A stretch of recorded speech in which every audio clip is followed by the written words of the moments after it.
Yahobu, Bapak Ibu Pendeta, Sinenge, Majelis dan warga Gereja Amin, ini adalah channel YouTube Sinode Gereja Amin. Karena itu, bagi yang mencintai Gereja Amin, tontonlah, subscribe, like, dan bagikan. Gereja Amin yang tangguh, mandiri, dan peduli. Tuhan Yesus memberkati.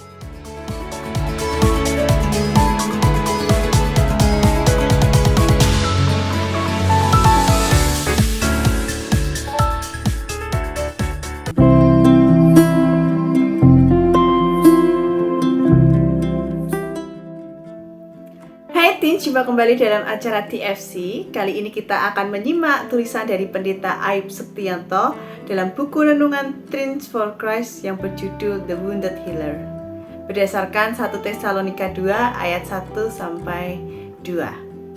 Bersama dengan saya, Yosefa Ardiana Krisnadewi. Teman-teman, mari sebelumnya kita bersatu di dalam doa. Tuhan Yesus yang baik, terima kasih untuk kebaikan Tuhan bagi hidup kami, memberi kami kekuatan dan kesempatan untuk boleh mendengarkan firman Tuhan. Biarlah apa yang hendak kami dengarkan boleh menjadi perenungan di dalam hidup kami ya Tuhan, dan biarlah Roh Kudus-Mu menuntun kami supaya kami boleh memahaminya, dan dengan rendah hati kami boleh belajar serta melakukannya di dalam kehidupan kami sehari-hari.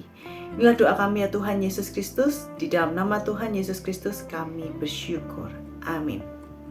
Teman-teman, yang menjadi pusat perenungan kita terambil dari 1 Tesalonika 2 ayatnya kedua yang berbunyi demikian. Tetapi sungguh pun kami sebelumnya seperti kamu tahu telah dianiaya dan dihina di Filipi.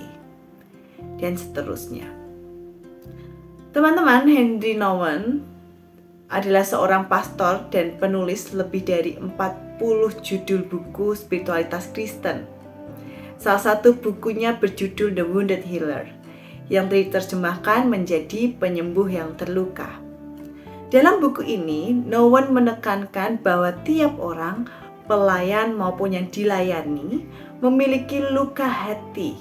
Luka batin dapat menjadi sumber kekuatan ketika ia secara positif diterima dan bersedia dipulihkan.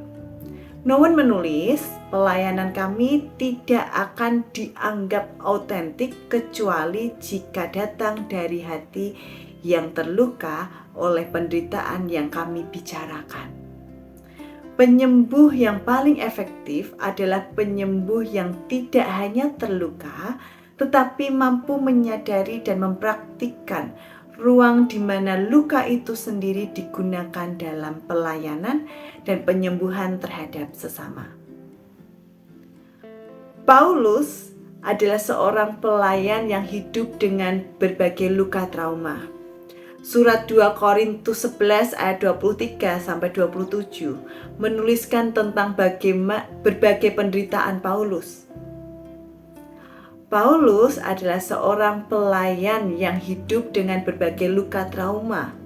Surat 2 Korintus 11 ayat 23-27 menuliskan tentang berbagai penderitaan Paulus.